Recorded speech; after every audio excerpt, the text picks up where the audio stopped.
என்னங்க பண்ண போறீங்க, யாருங்க ஓட்டு போட போறீங்கன்னு கேட்டேன். அவங்களாம் பாரம்பரியமான காங்கிரஸ் தலைவர்கள், கோயம்புத்தூர்ல மிகப்பெரிய ஃபேமிலி.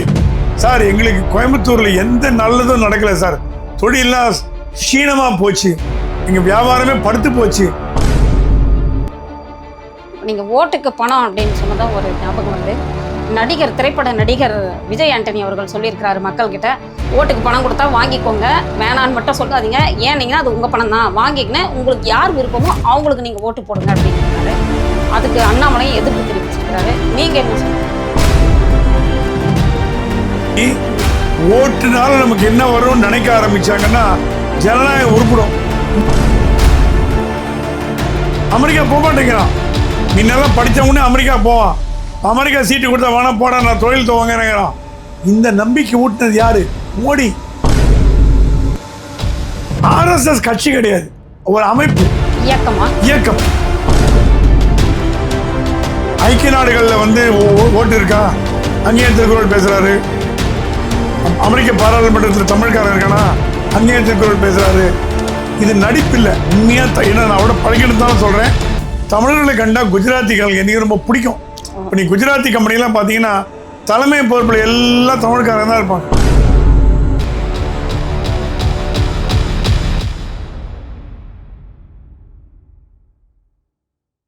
வணக்கம்.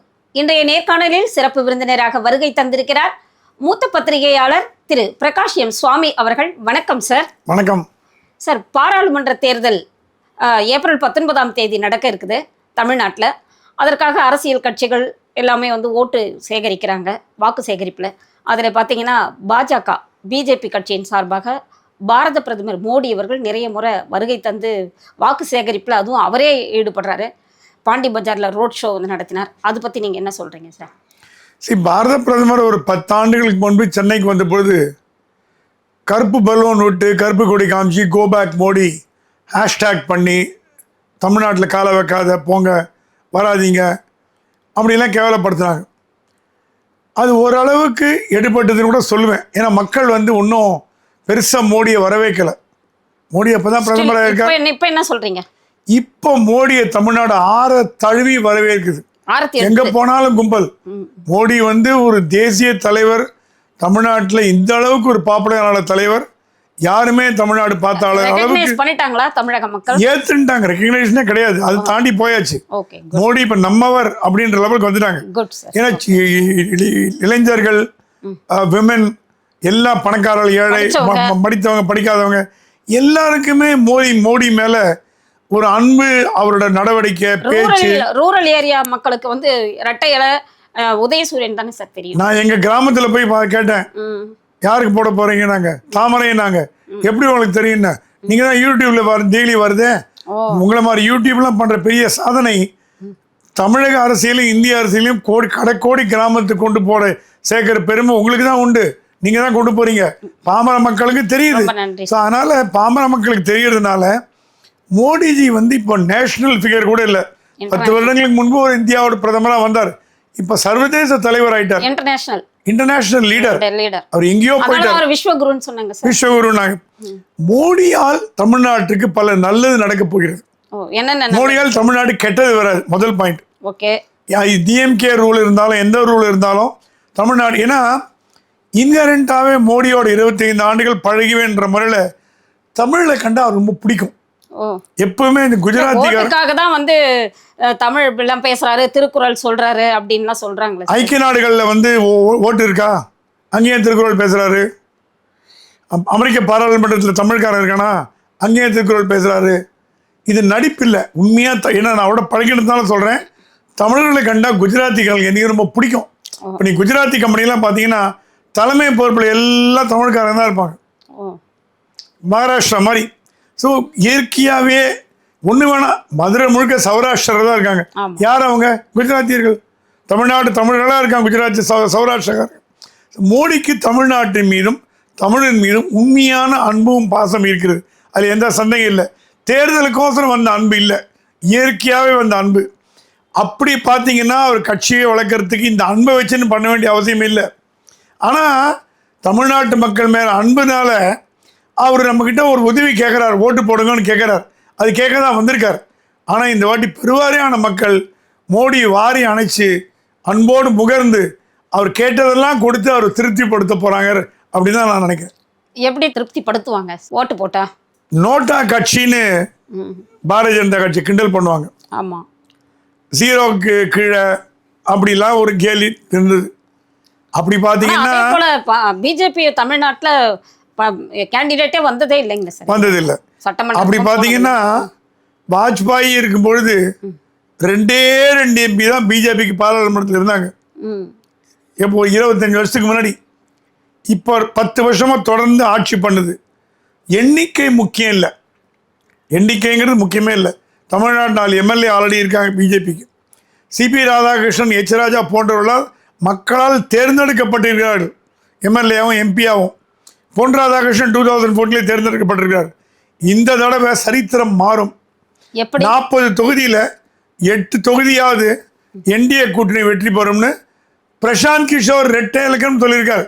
பிரசாந்த் கிஷோர் அரசியல் சீஃபாலஜிஸ்ட், அறிவிஞானி. அவர் தான் வந்து பிரதமரை ஜெயிக்க வச்சார். எடப்பாடி ஸ்டாலின் இவங்களுக்கெல்லாம் ஹெல்ப் பண்ணார், எல்லாம் பண்ணுவார். அவரே சொல்லியிருக்கார் இந்த வாட்டி பாரதிய ஜனதா கட்சி தமிழ்நாட்டை ரெட்டை இலக்கத்தில் ஜெயிக்கணும். நான் அந்த அளவுக்கு கூட போக விரும்பல, டபுள் டிஜிட் கூட நான் போக விரும்பல. குறைஞ்சது 8 சீட்டாவது என்டிஏ கிடைக்கும் நான் உறுதியாக சொல்றீங்க. இல்ல, என்னோட கருத்து உங்களுடைய அவரு 12 சொல்றதுனால நான் 15 சொல்ல முடியாது. என்னோட கருத்து 8வது குறைஞ்சது வரும் நான் நம்புறேன். அதுவே பெரிய நம்பர். 0லேருந்து 1 வந்த பெரிய விஷயம், 0லேருந்து 8 வந்தா மாபெரும் சாதனை. அப்படித்தானே சொல்ல முடியும். அதனால 8 வரும் அப்படின்றீங்க. 8 வரலாம் என்று ஒரு கருத்து நிலவுகிறது. அதே போல மோடி வரும்போது நம்முடைய தமிழக முதல்வர் ஸ்டாலின் எந்த மூஞ்சி வச்சுன்னு வரீங்க, ஏன் அடிக்கடி வரீங்க? ஒரு மிக்ஜம் புயல்ல வந்து வெள்ள நிவாரணம் வந்து கொடுக்கல, வெள்ளத்தால மக்கள் பாதிக்கப்பட்டாங்க, பேரிடர்னு நீங்க அறிவிப்பதற்கும் நீங்க மறுத்துட்டீங்க. ஆனா இப்ப மட்டும் எந்த மூஞ்சி வச்சுன்னு வரீங்க? தமிழ்நாட்டுக்கு என்ன தரீங்க? வெள்ள நிவாரண நிதி 1 பைசா கொடுத்தீங்களா அப்படின்னு கேட்குறாங்க. நல்ல கேள்விதான். தமிழ்நாடு இலங்கையில் இருந்ததுன்னா இவர் கேட்ட கேள்வி நியாயம். மோடி வந்து விசா வாங்கிட்டு வரணும். தமிழ்நாடு வந்து ஆஸ்திரேலியாலேயோ நியூசிலாண்ட்லேயோ இருந்ததுன்னா இவர் கேட்ட கேள்வி நியாயம். இவர் திராவிட கட்சிகளுக்கு என்றைக்குமே தனி தமிழ்நாடு கிட்ட தான் பழக்கம். தமிழ்நாடு இன்னும் இந்தியாவோட பார்க்கல. இந்தியாவுக்குள்ளே இருக்க ஒரு மாநிலத்துக்கு வரத்துக்கு எந்த பிரதமருக்கும் யாரும் உத்தரவோ பர்மிஷனோ விசாவோ பாஸ்போர்ட்டோ கொடுக்க வேண்டிய அவசியம் இல்லை. அவர் பாரதத்தின் பிரதமர். எந்த இடத்துக்கும் போக்குவரத்து உரிமை அவருக்கு உண்டு. மிக்ஜாம் புயல்ன்றீங்களே, கொடுத்த காசு கணக்கு கொடுத்தீங்களா? என்ன பண்ணீங்க? 90% செலவிட்டோம் மேயர் கத்துனாங்க. மாதம் 95% செலவு பண்ணிட்டோம்னாங்க. ஒருத்தர் 100% செலவு பண்ணாங்க. ஏங்க சென்னையில் வெள்ளம் சென்னை வெள்ளத்தில் செலவு பண்ண எங்கே போச்சு? உண்மையாக செலவு பண்ணியிருந்தீங்கன்னா சென்னையில் வந்து வெள்ளை அறிக்கை கொடுத்தாங்களா? வெள்ளை அறிக்கை என்ன அறிக்கை கொடுத்தா கூட மோடி சொன்னாராம், நான் பணம் கொடுக்க தயார், ஆனால் டைரெக்டாக பயனாளிகளுக்கு போகணும், உங்ககிட்ட பணம் கொடுக்க முடியாது, திட்டங்களாக கொடுப்பேன், பயனாளிகளுக்கு பணம் கொடுப்பேன். இப்போது ரேஷனில் கொடுக்குற அரிசியில் யார் கொடுக்குறது? மத்திய அரசாங்கம். ஆனால் இது மக்களுக்கு தெரியாது. மக்கள் கொண்டு போல தமிழ்நாடு தான் எல்லாருக்கும் அப்படிதான் நினைக்கிறாங்க. 6000 ரூபாய் கொடுத்தாங்க. ஏங்க 1000 ரூபாய் கொடுக்கறதே மத்திய அரசாங்கத்தோட பணம் எவ்வளோ பேருக்கு தெரியும்? வேற ஃபண்டை டைவெர்ட் பண்ணி SC/ST ஃபண்டை டைவெர்ட் பண்ணி கொடுக்குறாங்க. அரசியலில் இதெல்லாம் சகஜம். ஸ்டாலினுக்கு அரசியல் பண்ணுறது முழு சுதந்திரம் உண்டு. ஏன் வரீங்கன்னு கேட்குற உரிமை உண்டு. அப்படி தான் நான் வருவேன்னு சொல்கிற உரிமையும் மோடிக்கு உண்டு. இதெல்லாம் நம்ம பார்த்த அரசியல் தான், பார்க்காத அரசியல். ஆனால் தமிழ்நாடு மோடியின் பக்கம் தன் பார்வையை திருப்பி விட்டது. கொஞ்சம் கொஞ்சமாக அப்படி இன்டிஃபரண்டாக இருந்தவங்க. யார் இந்த வளர்ச்சிக்கு யார் காரணம்? கிபி நம்ம கேள்விப்பட்டிருக்கோம். கிறிஸ்துவுக்கு முன்பு கிறிஸ்துவுக்கு பின்புன்னு. தமிழ்நாட்டில் எடுத்தீங்கன்னா அண்ணாமலைக்கு முன்பு அண்ணாமலைக்கு பின்புன்னு நான் சொல்லுவேன். அண்ணாமலைக்கு முன்பு கட்சியை வளர்த்தவங்களாம் அவங்கள வளர்த்துட்டாங்க. 5 மணிக்கு வருவாங்க, சமோசா சாப்பிடுவாங்க, டீ சாப்பிடுவாங்க, சாயங்காலம் பேப்பர் படிப்பாங்க, 6 மணிக்கு கார் ஏறி வீட்டுக்கு போடுவாங்க. டிஎம்கே கிட்ட ஏடிஎம்கே கிட்ட கட்சி அடகு வச்சிருவாங்க. இப்படி தான் பண்ணிட்டு வந்தாங்க. அதனால தான் நாசமா போச்சு. ஓப்பனா எனக்கு தெரிஞ்ச நான் சொல்றேன். நான் யாரை பத்தியும் கவலைப்படல. ஏன்னா தமிழிசை சவுந்தரராஜன் இருந்தாங்க. யாரா இருந்தாலும் ஓரளவுக்கு அவங்களும் பண்ணாங்க. முன்னாடி இருந்தவங்க யாருமே ஜனா கிருஷ்ணமூர்த்தி அளவுக்கு, ரெங்கராஜன் குமாரமங்கலம் அளவுக்கு, சுகுமாரன் நம்பியார் லெவலுக்கு எந்த தலைவருமே தமிழ்நாட்டில் பாரதிய ஜனதா கட்சி வளர்த்த மாதிரி தெரியல. யார் வந்திருக்காரு? அண்ணாமலை வந்த அப்புறம் தான் பாரதிய ஜனதா கட்சி அசுர வேகம் எடுத்தது. வந்தே பாரத் ஸ்பீடில் ஓட ஆரம்பிச்சது. அந்த ஓடுற ஓட்டத்தில் தமிழ்நாட்டு மக்களை திரும்பி பார்க்க வச்ச ஒரு தலைவர். வழக்கமாக என்ன பண்ணுவாங்க, டிஎம்கே ஏடிஎம்கே தான் அட்டென்ஷனில் இருக்கும். காங்கிரஸோ பிஜேபியோ கம்யூனிஸ்டோ இதெல்லாம் ஒன்றும் லைம்லைட்டில் வராது. லைம்லைட்டில் வர்றது ஏடிஎம்கே தெரியாது. ஒன்று எம்ஜிஆர் கருணாநிதி, ஜெயலலிதா கருணாநிதி, ஸ்டாலின் ஜெயலலிதா, இப்படி தான் இருக்குமே தவிர அப்புறம் தான் இந்த பெரிய தலைவரெல்லாம் நம்மளை விட்டு மறைந்து போனா விட்டு எடப்பாடி இவங்கெல்லாம் வந்தாங்க. இந்த ரேஸில் அண்ணாமலை தாண்டி குதிச்சு எகிரி எங்கேயோ போயிட்டார். அண்ணாமலை தமிழ்நாட்டு மட்டும் இல்லை, அகில இந்திய அளவில் பேசப்படும் பாரதிய ஜனதா கட்சி தலைவர் ஒருவராக இருக்கார். இன்ஃபேக்ட் கோவை பாராளுமன்ற தொகுதியோட ரிசல்ட்ஸ் தேர்தலை இந்தியாவே கூர்ந்து கவனிச்சுட்டு வருது. அண்ணாமலைக்கு எப்படி கேட்கலாம்னு நினைச்சேன். அவருடைய சொந்த தொகுதி கரூர் இருக்கும்பொழுது கோயம்புத்தூர்ல ஏன் அண்ணாமலை நிக்கிறாரு? அண்ணாமலை கோயம்புத்தூர்ல தமிழ்நாட்டில் எங்க இருந்தாலும் ஜெயிப்பாரு. அதை தேர்ந்தெடுப்பதற்கு உண்டான காரணம் பெல்ட் பிரதமர் வந்துட்டு போன பெல்ட், பிரதமரை வாரி அணைத்த பெல்ட். இவரும் கொங்கு மண்டலத்தை சேர்ந்தவர் தான். ஊர் வேறையா இருக்கலாம், பக்கத்துல கொங்கு. கோயம்புத்தூர்ல படித்தவர்கள் அதிகம், எஜுகேட்டட் பாப்புலேஷன், தொழிலதிபர்கள். இப்போ கரூரில் எம்பியாக வந்தது கூட வந்ததுனால தப்பு கிடையாது. அண்ணாமலையால் கோயம்புத்தூர் புது வாழ்வு பெறும். இன்ஃபேக்ட் நேற்று என்னோட பெரிய தொழிலதிபர்கிட்ட பேசிட்டு இருந்தேன். என்னங்க பண்ண போறீங்க, யாருங்க ஓட்டு போட போறீங்கன்னு கேட்டேன். அவங்களாம் பாரம்பரியமான காங்கிரஸ் தலைவர்கள், கோயம்புத்தூரில் மிகப்பெரிய ஃபேமிலி. சார் எங்களுக்கு கோயம்புத்தூரில் எந்த நல்லதும் நடக்கலை சார், தொழிலெலாம் க்ஷீணமாக போச்சு, எங்கள் வியாபாரமே படுத்து போச்சு. மோடி தான் எங்களுக்கு ஒரே ஒரு எங்களுக்கு இப்போ ஆபத் பாண்டவர். அண்ணாமலையை தேர்ந்தெடுத்தார்னா எங்களுக்கு கோயம்புத்தூருக்கு நிறைய பலன் கிடைக்கும். அவர்தான் நம்பிட்டு இருக்காங்க. இப்ப இல்ல, ஜனங்க ஓட்டு போடுறதுக்கு முன்னாடி ஓட்டுனால நமக்கு என்ன வரும்னு நினைக்க ஆரம்பிச்சாங்கன்னா ஜனநாயகம் உருப்படும். இந்த ஓட்டு என்ன வேலைக்கு வைக்கலாம், 2000 ரூபாய் வைக்கலாமா, 1000 ரூபாய் வைக்கலாம்னு நினைச்சேன்னா ஜனநாயகம் படுகொடியில் போகும். கோயம்புத்தூர் மக்கள்லாம் நம்ம ஓட்டை போட்டால் நமக்கு யார் நல்லது பண்ணுவாங்க, நம்ம தொழிலுக்கு யார் நல்லது நடக்கும், நம்ம சுமையை யார் குறைப்பாங்க, நம்ம கடன் யார் கொடுப்பாங்க அப்படின்னு இப்போ தொழிலதிபர்களும் இல்லத்தரசிகள் இலவசமாக குக்கிங் கேஸ் கொடுத்தாரு, புண்ணியமா அரிசி கொடுத்தாரு, ஆயுஷ்மான் பாரத் திட்டத்தை கொடுத்தாரு, இப்போ 100 ரூபாய் கம்மி பண்ணாரு போல. ஆமாம், அந்த மாதிரி ஒரு திட்டம். இளைஞர்கள்லாம் அமெரிக்கா போக மாட்டேங்கிறான். முன்னெல்லாம் படித்தவொடனே அமெரிக்கா போவான், அமெரிக்கா சீட்டு கொடுத்தா வேணாம் போட, நான் தொழில் துவங்கிறான். இந்த நம்பிக்கை ஊட்டினது யாரு? மோடி. நீங்கள் ஏன் அமெரிக்காவில் போய் கூலி வேலை செய்கிறீங்க, தொழில் தொடங்க, கோடீஸ்வராங்க, போங்க போங்க, start up India, make in India. ஜனங்களுக்கு ஒரு நம்பிக்கையை கொடுத்த ஒரு தலைவர் மோடின்னா அது மிகையாகாது. அதனால அண்ணாமலை வருவார். அண்ணாமலை கண்டிப்பாக ஜெயிக்கிறார். இப்போ நீங்கள் ஓட்டுக்கு பணம் அப்படின்னு சொன்னதான் ஒரு ஞாபகம் வருது. திரைப்பட நடிகர் விஜய் ஆண்டனி அவர்கள் சொல்லியிருக்கிறாரு மக்கள்கிட்ட, ஓட்டுக்கு பணம் கொடுத்தா வாங்கிக்கோங்க, வேணான்னு மட்டும் சொல்லாதீங்க, ஏன்னீங்கன்னா அது உங்கள் பணம் தான், வாங்கிக்கின்னு உங்களுக்கு யார் விருப்பமோ அவங்களுக்கு நீங்கள் ஓட்டு போடுங்க அப்படின்னு இருக்காரு. அதுக்கு அண்ணாமலையும் எதிர்ப்பு தெரிவிச்சிருக்கிறாரு. நீங்கள் என்ன சொல்கிறீங்க? வெறுமை பணம் யாரும் கொடுக்க மாட்டாங்க. 2000 ரூபா கொடுத்துட்டு ஓட்டு போடணும்னு சொல்ல மாட்டான், சத்தியம் வாங்குவான். குரான் மேலேயோ, பைபிள் மேலேயோ, பகவத்கீதை மேலேயோ, சாமி படத்து மேலே சத்தியம் வாங்குவான். பணம் வரதுல போட்டு கூட இருங்க வச்சுட்டு போடுவாங்க. நம்ம ஊர் ஆளுங்க பணத்தை வாங்கிட்டாங்கன்னா சத்தியத்தை மீற மாட்டாங்க. அது இல்லாமல் அந்த 2000 ரூபாய் வச்சு தான் கொடுத்துட மாட்டோமா, வேறு பணம் வசதி இல்லையா? நம்மளோட சுதந்திரத்தை நம்ம இந்தியாவை வந்து விலை பேசுறதுக்கு 2000 தான் உங்களுக்கு விலையா? இந்தியாவோட விலை 1000 ரூபா தானா? இப்போ 2000 ரூபாய் தர போறாங்களா சார்? நான் 2000 இந்தியாவோட விலையா? நீங்கள் என்ன பண்ணுறீங்க? உங்கள் ஓட்டை விற்கிறீங்க, பணம் வாங்குறது வழியா ஒன்றும் பண்ணல, உங்கள் வாக்கை விற்கிறீங்க. நாட்டை விற்கிறதும் வாக்கை விற்கிறதும் ஒரே தட்டில் வைக்கப்பட்ட சமம். நாட்டை விற்கிறீங்க, 2 ரூபா 2000 ரூபாய்க்கு நாட்டை விற்கிறீங்க. இப்போ சோழிங்கநல்லூரில் ஏதோ ஒரு கட்சி யூத்துக்கு 30 வயது 25 வயது இளைஞர்களுக்கு பணம் கொடுத்துருக்காங்க. நீங்கள் சினிமாவுக்கு போங்க, ட்ராமாவுக்கு போங்க, ஹோட்டலுக்கு போங்கன்னு தூக்கி மூஞ்சில் விட்டாச்சாங்களாம். எங்கிட்டக்கா பணம் கொடுக்குற? என்னாடுறா அது? நீ எனக்கு பணம் கொடுக்குறது? நீ கொள்ளாட்சி லஞ்சம் வச்சுக்கோ, உன் பணம் எனக்கு வேணாம், நான் ஓட்ட போடுவேன்னு. அந்த விழிப்புணர்ச்சி வரணும்னா ஜனங்க முதல்ல பணம் வாங்க நிறுத்தணும். விஜய் ஆண்டனி எந்த உலகத்தில் இருக்காருன்னு தெரில. மேபி அவர் சப்போர்ட் பண்ணுற கட்சி பணம் கொடுக்கலாம், பணம் வாங்கலாம். ஆனால் விஜய் ஆண்டனி சொல்கிறது தப்பு. ஏன்னா பணம் வாங்கிட்டீங்கன்னா நீங்கள் உங்கள் ஓட்டை விற்ற மாதிரி. அப்போ ஓட்டை விற்கிறதுக்கு விஜய் ஆண்டனி சப்போர்ட் பண்றாரா? இந்த நாடு விற்கணுங்கிறாரா? இந்த நாடு கெட்டு போகணும்னு நினைக்கிற பலர்ல விஜய் ஆண்டனி ஒருத்தர். இந்த நாடு கெட்டு போகணும்னு நினைக்கிற பலர்ல விஜய் ஆண்டனி ஒருத்தர். அமீர், விஜய் ஆண்டனி எல்லாம் ஒரே குரூப் தானே. இவங்கள நாடு நாசமா போகணும்னு நினைக்கிறவங்க. பணத்தை வாங்காதேன்னு சொல்றவன் தான் நடிகன்.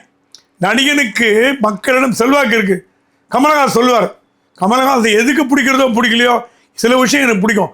பணம் வாங்காதீங்க, ஓட்டுக்கு பணம் கொடுக்காதீங்க, பணம் வாங்காதீங்க, தப்பும்பார். அவர் ஜனங்க சொல்லுவாங்க, கமலஹாசனே சொல்லிட்டாருப்பா ஓட்டுக்கு பணம் வாங்கக்கூடாது, வாங்காத. அந்த மாதிரி பணத்தை விட்டுட்டு பணம் வாங்குன்னு சொல்றியே, நீங்களாம் ஒரு நடிகரா? கேவலமா இல்லை?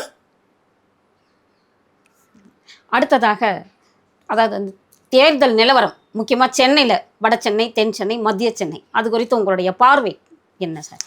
வட சென்னையில் எதிர்பாராத விதமாக பால் கனகராஜ் கலாநிதி வீராசாமி டஃப் ஃபைட் கொடுக்குறார். பால் கனகராஜ் என்ற ஒரு அட்வொகேட். அவர் யாருமே தமிழ்நாட்டில் வக்கீல்களை தவிர அவரை யாருக்குமே தெரியாது. சரி, இப்போ தமிழ்நாடு முழுக்க பேசப்படும் முகமாயிட்டார். ஏன்னா வக்கீல்கள் சங்க தலைவர் முதல்ல. ரெண்டாவது, அவர் கிறிஸ்துவ நாடார் சமூகத்தை சேர்ந்தவர். வட சென்னை பார்த்தீங்கன்னா தொழில் நகரம்.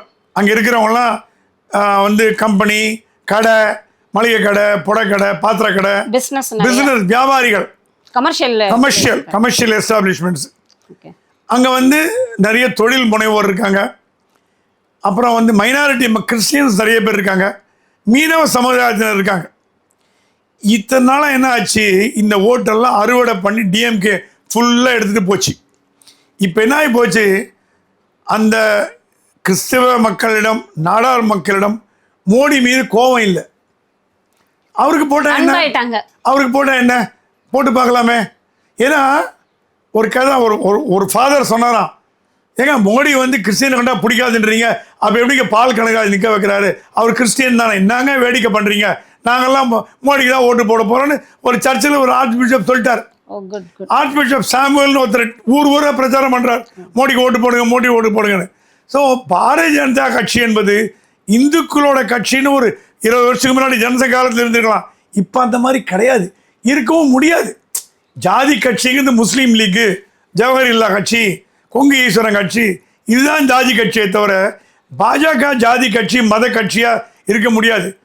இப்போ ஓவாசி கட்சி வந்து முஸ்லீம் கட்சி, முஸ்லீம் லீக் முஸ்லீம் கட்சி, தமிழ்நாடு டிஎம்எம் முஸ்லீம் கட்சி. ஆர்எஸ்எஸ் கட்சி கிடையாது, ஒரு அமைப்பு, இயக்கம். அதனால பாரதிய ஜனதா கட்சி ஒரு ஒரு குறிப்பிட்ட மதத்துக்கு சொந்தமானது இல்லை. இப்போ வேலூர் பிரியம் இருக்காரு, நிறைய இருக்காங்க. ஸோ நார்த் மெட்ராஸை பொறுத்த வரைக்கும் கலாநிதி வீராசாமி ஈஸியாக ஜெயிச்சுட்டு போனவர், நிறைய வாக்கு வித்தியாசம் ஜெயித்தவர். இந்த வாட்டி ரொம்ப மெனக்கட்டுறார். வெற்றி வாய்ப்பு கூட கம்மியாக தான் இருக்குன்னு கேள்விப்படுறேன். ஏன்னா பால் கனகராஜ் ஒரு அட்வான்டேஜ் என்னன்னா, தேர்தல் போது கரெக்டாக மோடி கச்சத்தீவு மேட்டரை தூக்கி போட்டார். அங்க இருக்கிற மீனவர்கள் பயன்படுத்திட்டாரு. உங்களுக்கு மீனவர்கள் அதிகம் வாழும் தொகுதி வட சென்னை தான், ராயபுரம், ஃபிஷர்மேன் ஏரியா. அவங்க எல்லாம் சொல்லிட்டாங்களாம், இந்தாங்க இது ஆதாரத்தோடு சொல்லிட்டாரு, நம்ம கச்சத்தீவை கொண்டு போய் ஸ்ரீலங்காவில் கொடுத்தது வந்து காங்கிரஸ் தான் அப்படின்னு சொல்லிட்டா, கண்டுபிடிச்சிட்டாங்களா, இந்திரா காந்தி கொடுத்தாங்க அப்படிங்கிற கோவம் திமுக மேலே. கூட்டணி. இப்போ நீங்கள் கேட்கலாம், எங்கள் கச்சத்தீவு ராமேஸ்வரத்துக்கும் நார்த் மெட்ராஸுக்கு நாங்கள் சம்பந்தம், இது நார்த் மெட்ராஸ் பக்கத்தில் கச்சத்தீவு இருக்குதுன்னு இல்லை. மீனவர்கள்லாம் ஒரு சமுதாயத்தை சேர்ந்தவங்க, ஒரு குறிப்பிட்ட அமைப்பு. எந்த ஊரில் இருந்தாலும், கடலூர் மீனவராக இருந்தாலும், நாகப்பட்டினம் மீனவராக இருந்தாலும், அவங்க ஒரு அமைப்பால் ஒன்றுபட்டவர்கள். அந்த மீனவர் தலைவர் கூப்பிட்டு இந்த வாட்டி காங்கிரஸுக்கு போடாத, டிஎம்கேக்கு போடாதுன்னா ஒருத்தனை குத்த மாட்டான். அந்த ஓட்டெல்லாம் வந்ததுன்னா பால் கனகராஜ் மைனர் ஓட்டு வித்தியாசத்தில் ஜெயிக்கவும் வாய்ப்பு இருக்குன்றாங்க. Okay sir. அடுத்தது மத்திய சென்னையில் தயாநிதி மாறனோட கோட்டை. அந்த மத்திய சென்னை ஆரம்பித்த நாளிலிருந்து எம்பியாக இருக்கிறது தயாநிதி மாறன். தொகுதிக்கு நிறைய பண்ணியிருக்கார், படித்தவர், ஹார்வர்டு பல்கலைக்கழகத்தில் படித்தவர், கான்ட்ரவர்சிலாம் சிக்க மாட்டார், நல்ல ஒரு தொகுதியை நல்லா பார்த்துக்கிறார், ஆளுமை மிக்கவர். ஆனால் இந்த வாட்டி பார்த்தீங்கன்னா பாரதிய ஜனதா கட்சி வினோத் செல்வத்தை போட்டுது. அப்போ கூட யாரும் சொன்னாங்க, வினோத் செல்வெல்லாம் எங்கெங்க இவர் தயாநிதி மாறன் டாப் கொடுக்க போறாரு. கொடுக்குறாரு. அவர் வந்து முன்ன வந்து அமைச்சர், இப்ப அறநிலையத்துறை அமைச்சரா இருக்கக்கூடிய சேகர் பாபுக்கே டஃப் கொடுத்தாரு. ஏன்னா வாக்கு எண்ணிக்கையில கவனிச்சப்ப பாத்தீங்கன்னா அவர் அப்படியே வெரி நியர்பை வந்தாரு. கரெக்ட். அந்த இந்த வாட்டி வினோத் செல்வத்துக்கு கொடுக்கறத பத்தி நான் ஆச்சரியமே படல. கொடுக்காம இருந்தாலும் ஆச்சரியப்பட்டிருப்பேன். ஏன்னா சேகர் பாபு டஃப்பா இருக்குங்களா? ரெண்டு டஃப், ரொம்ப டஃப். யார் வருவாங்க? இருங்க, சேகர் பாபுக்கு டஃப் ஃபைட் கொடுத்தவர் இப்ப கலாநிதி இப்ப டஃப் ஃபைட் கொடுக்குறாரு. அதெல்லாம் நீங்க பொண்ணு டெமோகிராஃபி பாத்தீங்கன்னா சென்ட்ரல் மெட்ராஸ் முழுக்க வட இந்தியர்ல அதிகம். குஜராத்தி, பஞ்சாபி, மார்வாடி, சவுகார்பேட்டை, இந்த ஏரியாலாம் வினோத் செல்வத்துக்கு போடுறாங்களோ இல்லையோ மோடிக்கு போடுவாங்க. டிஎம்கே போட மாட்டாங்க. ஏன்னா நம்மளும் தருகிற இத்தனை நாள் ஏன் நீங்க கேட்கலாம், ஏங்க இத்தனை வருஷமா ஏங்க போடல? பிஜேபி கேண்டிடேட் இல்லையே. பிஜேபி கேண்டிடேட் இருந்தாங்கன்னா பிஜேபி கேண்டிடேட் போட்டிருப்பாங்க. நீங்க தான் கூட்டணி கட்டி தள்ளி விட்டீங்களே. அதனால நம்பிக்கையில சொல்றீங்க. அந்த நம்பிக்கையில வட இந்திய மக்கள் ஓட்டு போடுறாங்க, படிச்சவங்க ஓட்டு போடுறாங்க, அங்க வேலை செய்யற பீப்புள் ஓட்டு போடுறாங்கன்னா தயாநிதி மாறனுக்கு டஃப் ஃபைட் கொடுக்க. வெற்றி தோல்விங்கிறது யார் ஜெயிச்சா கூட கம்மியான பாரதியெல்லாம் ஜெயிக்க முடியும். ஆனா தயாநிதி மாறனுக்கு டஃப் ஃபைட் கொடுக்குற வினோத் செல்வம்னா அது மிக இல்லை. அடுத்து தென் சென்னையில் ஒரு காலத்தில் காங்கிரஸ் கோட்டையாக இருந்தது. ஆர் வெங்கட்ராமன், முன்னாள் இந்திய ஜனாதிபதி, டிடி கிருஷ்ணமாச்சாரி, வைஜெயந்திமாலா பாலி, இவங்கெல்லாம் போட்டு காங்கிரஸ் தொகுதி அப்படியே லட்டு மாதிரி காங்கிரஸுக்கு வரும். அந்த தொகுதி 67 அண்ணா கைப்பற்றினார். அப்புறம் முரசொலி மாறன், டிஆர் பாலு, அப்புறம் மாற்றி டிஎம்கே டிஎம்கேன்னு மாற்றி டிஆர் பாலு வந்திருக்காரு, அண்ணா வந்திருக்காரு, முரசொலி மாறன் வந்திருக்காரு, எல்லாம் வந்திருக்காங்க. இந்த போன தடவை தமிழிச்சி தங்கப்பாண்டியன் ஈஸியாக ஜெயிச்சுட்டு போயிட்டாங்க.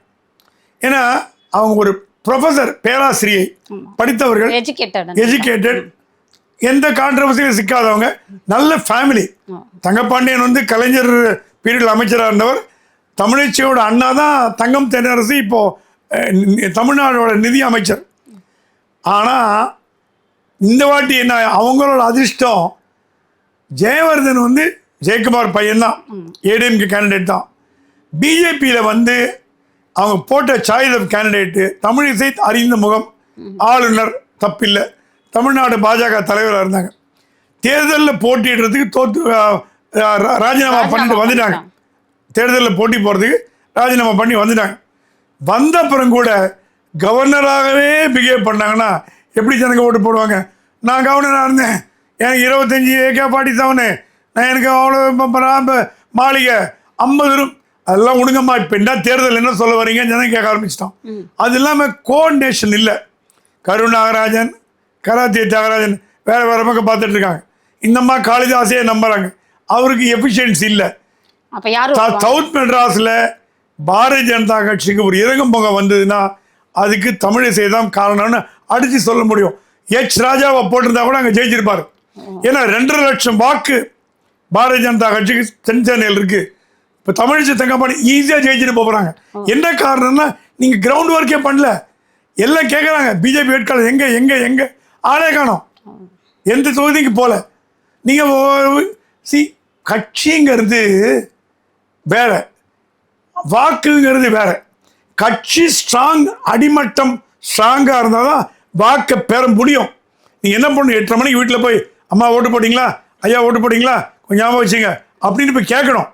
அந்த கேட்கறதுக்கு ஆள் இல்லைன்னா எப்படி ஜெயிக்க முடியும்? மிக அருமையாக விளக்கம் அளித்தமைக்கு நன்றி. வணக்கம் சார். வணக்கம், நன்றி.